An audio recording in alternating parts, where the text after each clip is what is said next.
ang tamang paggamit naman ng credit card at loan budgeting. Ang ating pag-uusapan ngayong umaga. Kasama po natin si Ms. Riza Matibag-Muyot, ang President and CEO ng All Arm Finance Corporation. Sa gustong makisali sa ating talakayan, magpadala lamang ng mensahe sa Good Morning Kuya text line at social media accounts na makikita sa inyong mga TV screens. Ayan, good morning po, Ms. Riza. Good morning, Kuya. Ayan. Good morning. Sige po. Ma'am Riza, meron ba tayong data kung ilan na ang may credit Credit card. debt? No, dahil yung mga tao kasi ngayon, akala nila ang okay itong magkaroon ng credit card. Yes. No, dahil Mag-survey nga tayo dito ko. hindi kailangan magbayad kaagad, no? At pwedeng pa installment. Ngayon, gusto ko natin malaman, lumalaki ba ang credit card debt natin? Dito muna, sino sa inyo may credit card debt? Wala. Ako meron. Binabayaran Ikaw rin, full. di ba? Ikaw, si Ange Considered din. ba yun debt? If you just do it Basta staggered? sinuwipe mo. Installment. Oo, basta Basta sinuwipe mo. yung naman. Mga yung naman. 0% Kahit interest. paano, but I want to, yeah, meron. kung Pero binabayaran ko naman. Oo, ako kuya. rin. Oh, Ako so rin you meron. pay it monthly, pero you Yeah. still have utang. Yes, Oo, yes. utang pa rin oo. yun. But diba ma'am, isn't that good to a point to have a little bit of utang as it establishes your credit? You know, and yung para bang like if you're gonna take a loan later on, kahit papano, kung maganda yung credit history ninyo, madaling makakuha ng Tama ka, William. Mabuti na meron din tayong credit card. Isa ng dahilan dyan ay yung sinabi mo na nakaka-establish tayo ng credit line at nakikita ng mga bangko na capable pala tayong magbayad. Yes. Ang maganda lang dyan, dapat nagbabayad tayo ng On utang time. natin. On time. And I would just like to add na kahit naman meron tayong credit card, kung binabayaran natin at the end of the month lahat, hindi tayo consider na may utang. Okay. So, Ayun. So we don't have a debt. Oo. Oo. So isang magandang paraan din yan para magamit natin Yung yung cash natin muna. So maganda rin, may credit card ka, gamitin mo yung credit card para hindi mo muna ika-cash.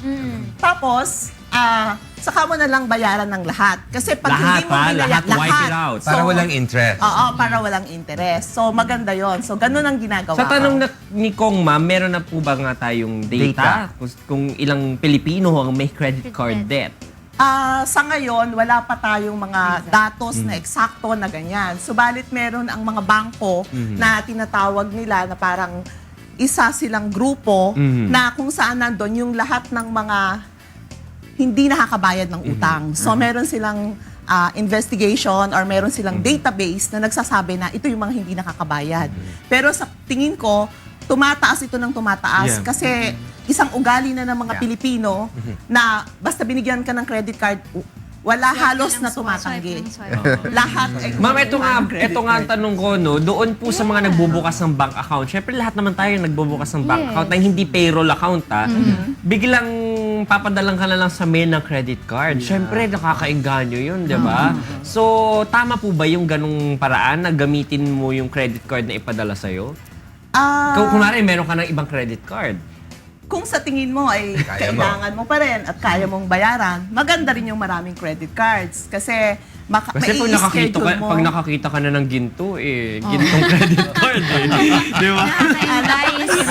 Parang kahit di mo kailangan, ay kailangan ko siya. Oo.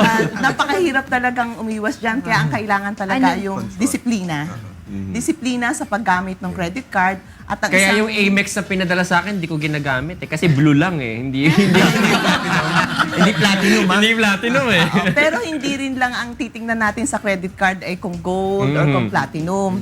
Titingnan din natin kasi merong bangko ang nag-i-issue ng credit card na very reasonable.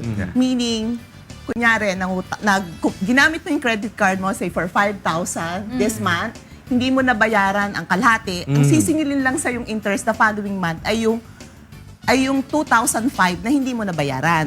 Pero yung ibang credit card ay umaabuso. Sapagkat kunyari may 5,000 ka, hindi ka nakapagbayad ng 100. Then patuloy mong ginagamit yung credit card mo, ang nangyayari ay sinya-charge ka ng interest pati doon sa ngayon mo palang ginamit. Yung wala pang 1 month yung nakuha mong inutang mo. Pero ang sisingilin niya, kung ano lahat yung nagamit mo, purchases mo, papatungan na nila Ma'am, ng ano interest. pong mga credit card yan? Ah, May B ba? May letter B ba sa ano? Marami yun. maraming bangko ang ganon, pero may BPI, isang... Citibank, BDO, lahat may B. May B. Kasi bakit? Baka hindi natin pwedeng sabihin, pero meron akong isang bangko dyan na napakahusay dahil alam ko na hindi talaga sila sumisigil ng interest kung hindi naka 1 month na yung Uy, purchases. ano yan? Gusto ko malaman yan. Pero bago po Baka hindi natin, natin pwedeng sabihin. bawal. Ma'am, meron po tayong katanungan dito mula kay Mary Ann Gesmundo. Sa anong pagkakataon mas magandang gumamit ng credit card kaysa cash? Magandang gumamit ng credit card sa lahat ng pagkakataon dahil hindi mo na kailangan magdala ng cash, baka ma-hold up pa tayo, and then magagamit mo pa nga yung cash mo. Basta lamang siguraduhin natin na kaya nating bayaran. At the end of the month, mabayaran natin yung buong ginamit natin na konsumo sa credit Ma'am, card. like for example, you're abroad, no? Kasi minsan talo tayo sa exchange rate. Kasi tayo, Philippine peso, Yes. papapalit natin into Mas mataas dollars, yung and then exchange papapalit na naman natin into Thai baht Yes, or oo. Hong Kong dollar. So, Yes. dobling talo mo, no? Yes. Pag credit card po ba, mas okay kasi nga diretsong i-charge ka na kagad ng in US dollars, parang ganun. Tama ka dyan, mas okay. Lalo na kung ang pipiliin mo nga ang credit card ay yung reasonable ding magpalit ng exchange rate. Ano yan? Ano nga ulit? Pwede ba sabihin? Kasi baka sabihin na nagpo-promote tayo. Pero ang ginawa ko kasi one time, nasa abroad ako, meron akong 3 credit cards. Oho. Ginamit ko siya sabay-sabay in one store. And then pagbalik ko, tiningnan ko. Ma'am, pwede ba sumama sa inyo next time? Siya gagastos. Tiningnan ko kung sino doon sa kanila ang pinakamaliit yung exchange rate, yung binayaran given doon sa amount na ginamit ko. At meron talagang bangko. Sige nga ma'am, sabihin na natin para Para rin malaman o palaman natin kasi good for them 'yon, 'di ba? Kasi talaga sige. namang hindi nila Yes. hindi sila nagsasamantala sa kanilang Free market naman eh. Oo, free yung, market sige, lalo na yung sa first BPI. Ay, BPI talaga? is the best, I think, among the Credit credit card. cards. Because Oh, ako rin, doon din ako ganun nga. nakabangko, meron din. At saka pagka pumunta ko ng abroad, pag ginamit ko yung BPI, yung exchange rate nila is Tama very ka dyan, very reasonable. fair, very Yes, fair. very Oo. fair sila. Now, ang isa pang magandang gawin Kasi dyan, maraming dollar reserves ang BPI. ma'am.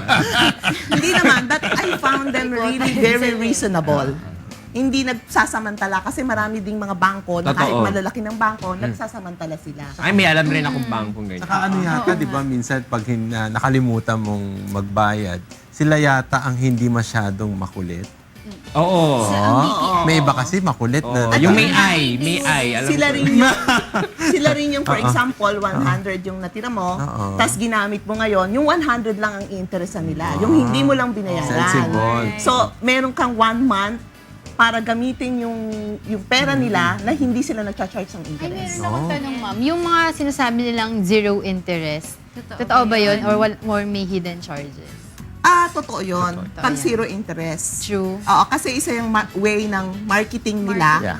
para mas mabilis. yun namang Sa mga yung kanilang mga establishment, for example, yung mga department store ay makabenta ng mga produkto nila. Yung mga, lalo pa yung mga high-end na produkto. Yung mga Yes. Bali, ang ganung kaso ay yung cost niyan ay ipinapatong nila dun sa establishment itself.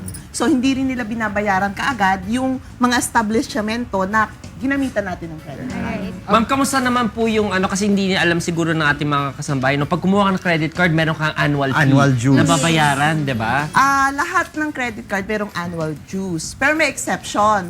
Merong mga credit cards na pagka may mga points Wini-waive, ka na, wini-waive na nila yon or ima-minus na nila doon sa mga points na na-earn mo kasi merong point system na earning ka. Pero may tactic rin naman dyan, ma'am eh. Sasabihin mo lang, ay, ayoko na. Oo, Charge ka ng annual dues, sa kabila na lang pupunta.